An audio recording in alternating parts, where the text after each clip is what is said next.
Hi guys. Oh shit, man. My voice right now, guys.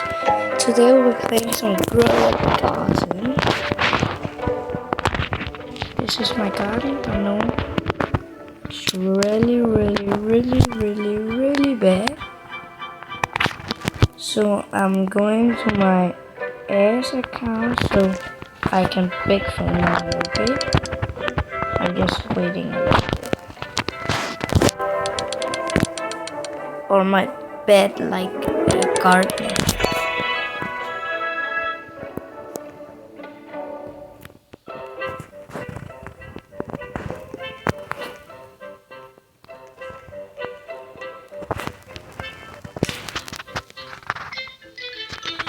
Okay, my friend is going to give me like one cool.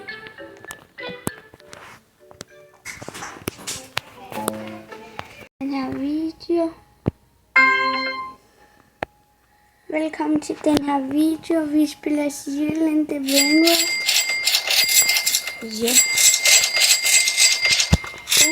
Og hvad er vores færdigheder? Jo. Er you se, hvad jeg lige så her? Og han fik en guld i Ronaldo kaktus eller... Men den er lidt for dårlig. Legendary. På grund af, de skal give... De Den der skal Lionel kaktus. Ja. Hvilket jeg har med. Ja.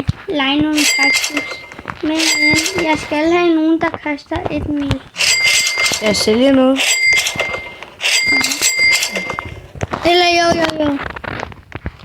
Din bunda lali. Vil du ikke have den tilbage? Nå, jo.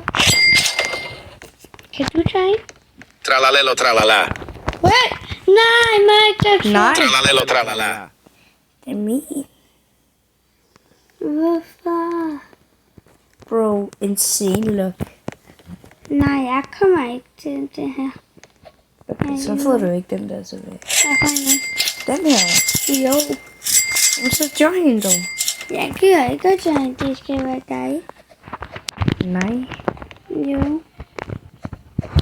Okay, insane look alligevel. Hvad er det? Det er sindssygt heldigt.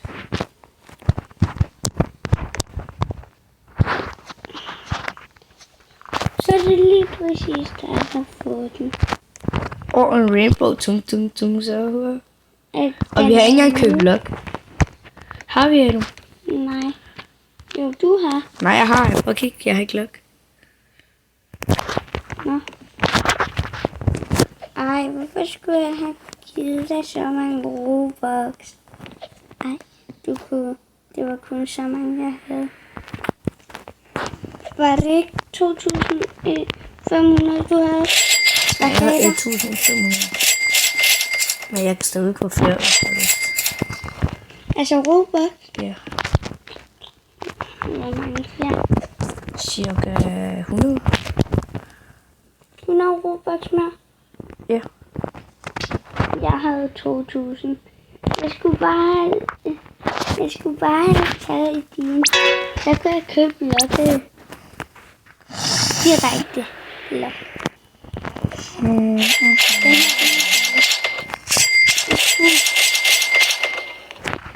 Det var sygt nok, den der lige spawnede af dem. Den her. Ja, på grund af, at du har mistet Tralala, 2 tralala. gange. Har du ikke mistet 2 gange? Nej, Nej, 3. jeg mistede også en diamond. Altså. Ja, så 3 gange har du mistet tralala. Og jeg har kun mistet 2 gange. Jeg har blevet... Jeg lader nogle kaktus i diamond. Den er da bedre. Ja, den er bedre. Det er derfor.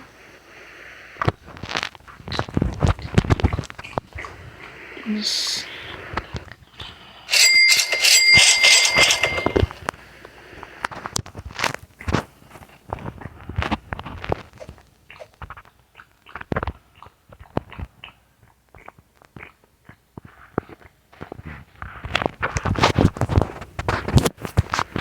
Flikker kommer. Oh shit. Taralala. grund... jeg fik Frigo også en. camelo. Fik du også en? Frigo? Jeg fik en også en. Men den er bare lidt for dårlig. Selvom hvis I kender Shadis, han har den også. Køb den bare. Altså, bare køb. Nej, den er for dårlig.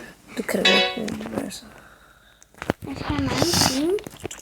Den er så god. Den Og BTW, jeg har allerede den her og den her. er vores navn. Ja, her er mit navn. Jeg hedder Prime. Du hedder ikke Prime. Jo, det var det. Det her, det er Adams navn, eller ham jeg min lillebrors navn. Det er Prime. Lad nu være med at skrive det der. Det virker aldrig. Jeg 7 eller... Prime. Eller Prime, hvis det der 7 ikke virker, så... Og han er sådan... Jeg sagde lige tralala. Og hvad er du? Mit navn? Nej, hvem er du? Jeg er mig selv. Inde i spillet. Ja. Du har nej Udin til... din din dun. Nej! Super, ja. Udin din din dun. Aju. Det er det, man kan få ind på Private Servers. Aju. Må lige få din traller. Den er næsten... Den er både min tralle og levtralle. Din udin? Ja. Må jeg ikke få din traller. Er det brugende, du skal bruge den til Reapers? Ja, næste gang. Så nej. Men jeg skal Men hvis du bare... får en giraf, så kan du få den. Nej, må jeg ikke have lånt den. Jeg skal lige have 7 bil. 7 bil. 7 bil. Og mig skal du lige bruge 25. Når du har en giraf. Mhm. Men så skal jeg da holde din tralle levtraller. Hvad mener du? Har du ikke en? Nej, jeg har ikke. Blev du stjålet? Ja, jeg har det. Du kan ikke engang sige noget. Det er orangutini, ananasini og sådan nogle ting. Og hun er lidt dårlig. Jamen, det har jeg Mateo, på Quanto, på din dun og tralleo, altså. Altså, det er mig, der skulle have den der Matteo. Nej. Jo, Jamen, du gav mig den. jeg gætter den tilbage. Selvom det var mig, der stjal den fra en. Og det var ikke dig, der stjal den fra. Nej, på grund af, at jeg skulle have den for Robux lige mig. Ligesom. Men så gav du mig den tilbage for en tralleo. Ja, fordi jeg Og så mistede du en tralleo. Ja. Og for må jeg godt komme ind på den private server? Jamen, så skal jeg have alle de gode ting. Hvorfor? Fordi Hvorfor? det er min private server. Nej, det må du ikke. Jo, jeg må. Nej, du må ikke have nogen ting. Nej, det er alle mine gode ting. Det er alt det, der spawner af gode ting. Nej. Du har fået... Vil du have den her, Jarl? Okay. Den her. Eller sælger jeg den? Den der? Ja. Nej, du skal ikke sælge den. Det er mig, der har gavet. Okay, jeg må selv. Men de ting, der spawner, det... Jeg må også godt få nogle af dem. Det er kun, hvis jeg siger OK. Nej. Du kan bare join mig. Ja, men du må ikke godt få noget. Jeg skal bruge så mange penge. Nå, jeg har gjort sådan, så du ikke kan komme ind. Jeg lever lige.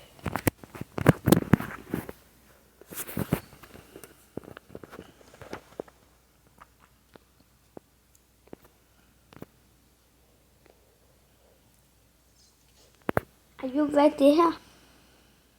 Ayub? Hvad er det her? Det er bare andre servers.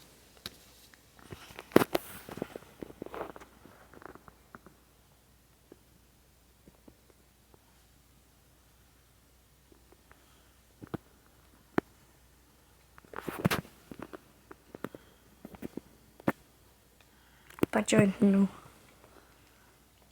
Ayub, Du skal bare lige... du er her jo ikke. Det var du slet den der. Sådan der. Jeg er en på server. Nå. Men Ayub må jeg godt lige bruge nogle af dem. Der er Det er mine, jeg skal sige, hvis det er, du må få dem. Jeg får nogle ting i min plan. Ja, det var jo.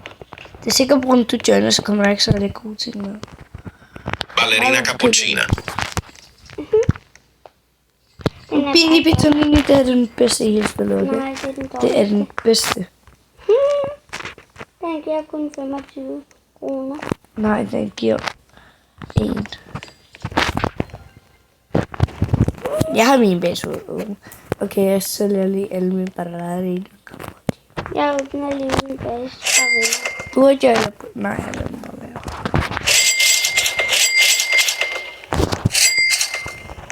Bro, det gav mig kun 60 mil. I forhold til den her spil.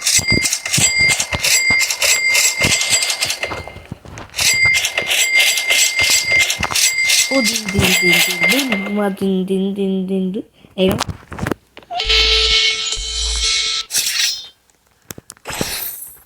Ayub må jeg godt lige få en. Du kan tage den her.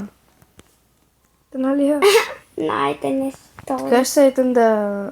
Okay, jeg tror lige, der kommer noget dejligt. Må jeg ikke lige få noget? No. Jo. Du kan få den her. Nej. Den her. Ayub, Tag den, eller jeg sælger jeg har den. givet dig en kuffert. Tag den, eller jeg sælger den.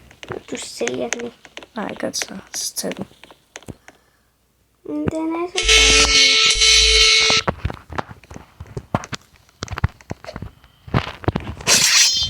Ayub, stop.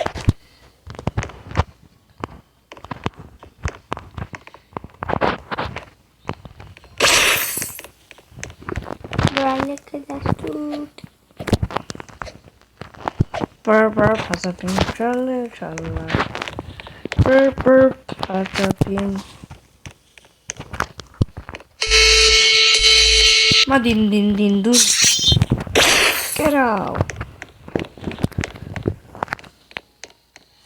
Tralala, shark with blue shoes. Flies to the sea, so nothing to lose. Think to all, but for this Ayub, må jeg snow. ikke lige få When noget? the small of the silent glow.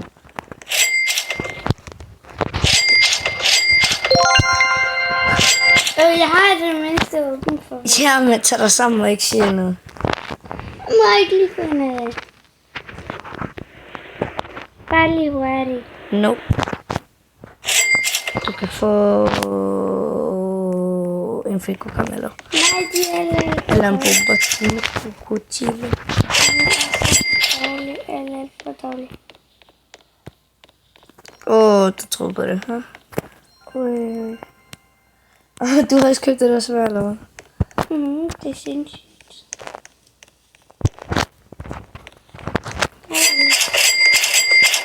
I virkeligheden, ikke? Så når der er så vil sige, at man er så sådan en usynligt avatar. Er det ikke rigtigt, Ada? Nej, ja. Den der kat, Nej, så er jeg usynlig med den. ja. Du kan også blive med den. Du har ikke engang åbent på den. Nej, jeg tror ikke på det. Jeg tror på dig.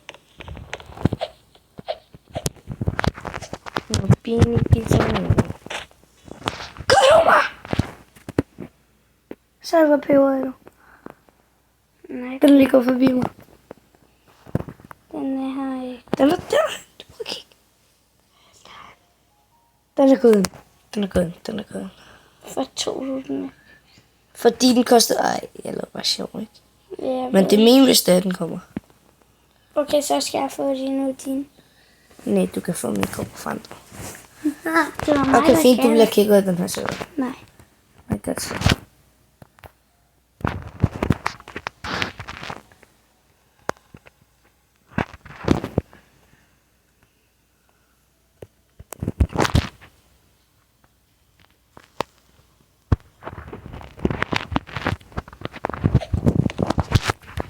Okay, jeg går hen og åbner for venner.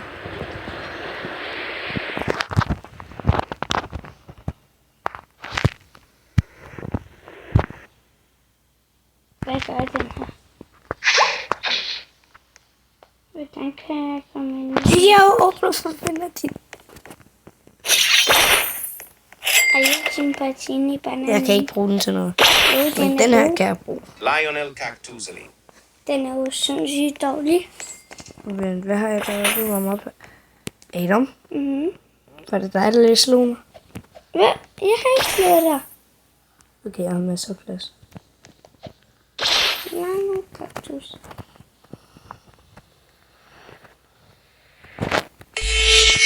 Adam skal sådan.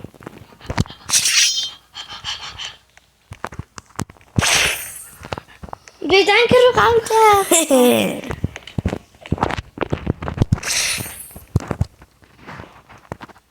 Cocofanto elefanto.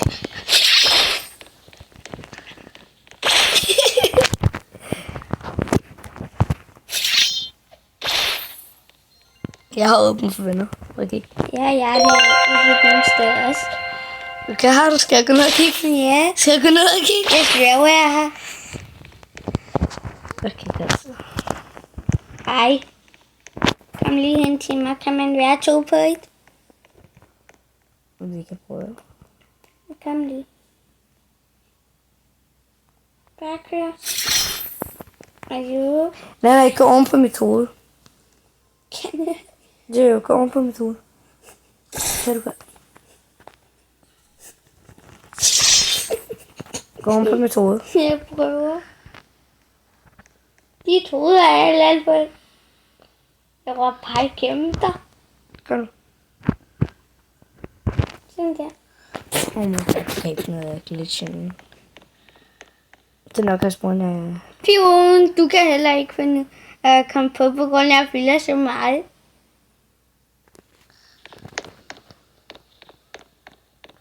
Din, din, din, din, dun. Din, din, din, din, dun. 100 mil. Hvor meget den der? 300 mil. Den her. 11 mil lort. Hvor meget har den her lavet? Ja, den er sådan i hvert fald godt. Jeg må lige se, om jeg kan nå det. Gå væk. Må ikke lige se ting. Jeg kan nå. Ja, så lige hvis du nu går ind på din Minecraft, det er sikkert der er gode ting nu, eller sådan noget. Er du livlig? Nej. Skal jeg lige? Nej, tak. Hov, man må... Jeg hang bare op i luften.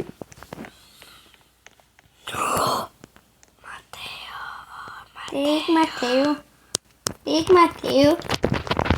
Det er bare den der lille Det her, det er Matteo. dårlige. Matteo. Hvad er det en besked? Giver du mig den giver? Okay, måske har jeg set det. Ej, den. Din, du er bedre.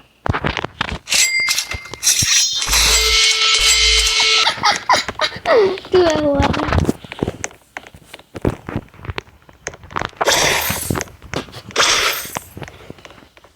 Så kom. Piu. What the heck? Nå. Piu. Okay, Adam, skal jeg krige mod hinanden? Nej. Hvad tror du skal?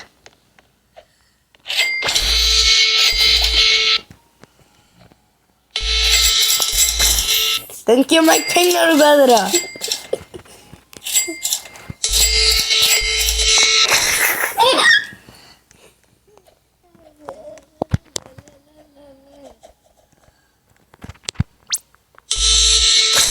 Matte. Ej, stop.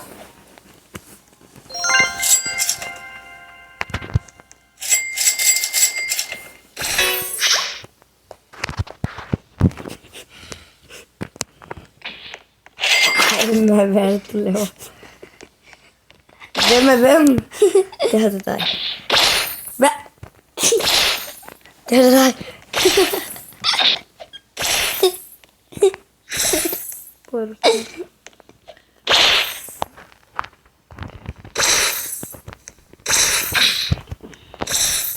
Hvem er hvem? Ja. Kom her. Hvor er det henne?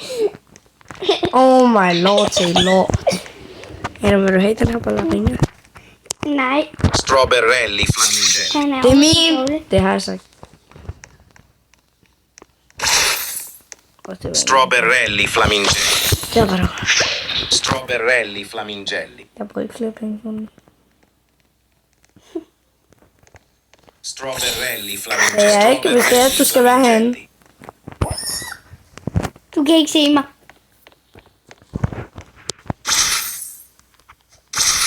Ja. Det er ikke engang mig, der er den der. Hvad? What? What the? Oh my. Det er ikke engang mig, der er den der. Det er det mig. Oh my.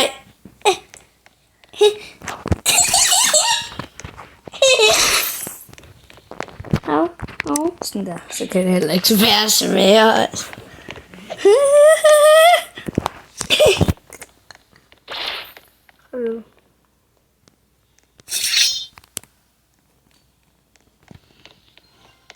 Gæt nu, hvem der vil.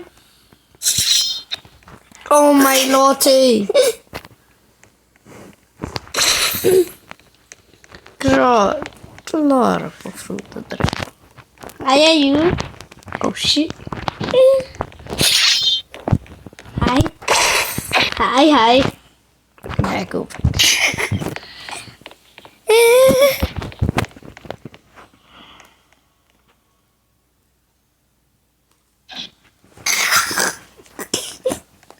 Jeg løber. Jeg skal lige vente, tror jeg. Nej. Du går ud af den her sø. Hvis det er, du ikke går ind på din egen om 3, 2. 1.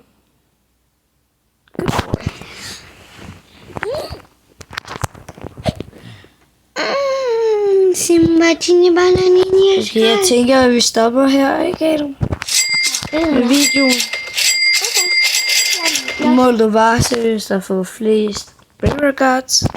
Og Men det den var her mig. lille lort... Nå, han er lille. Men den der lille lort, der lige har været, han altså, jeg har jo flest regards lige nu, men det var alt for i den her video. Farvel. Hej, og velkommen til den her video. I dag spiller jeg med min lillebror. Jeg spiller Steel Brainrot. Kan du sige hej? Hej. Vi har simpelthen fået Roblox. Vi har købt lidt ting, men Mange ting.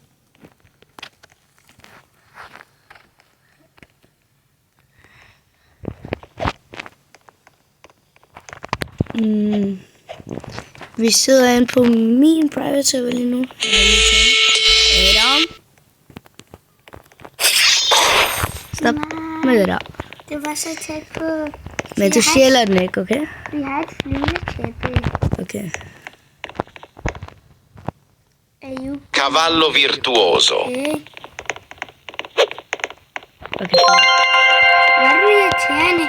Vi bare kommer på at tage den.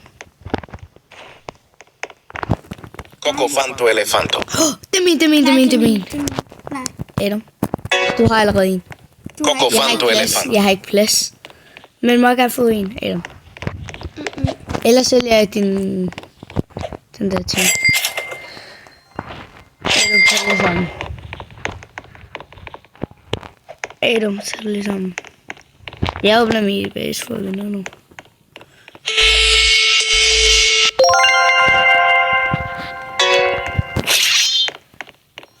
Kom, giv mig lige. Nej. Jo, Adam. Jeg havde bare ikke råd til den. Eller jeg havde råd til den, ikke? Men kom nu, åben. For venner. Nej, jeg har lige givet. Okay, fint, så løser jeg også for venner. Okay. Adam, jeg stopper videoen, hvis du ikke giver den.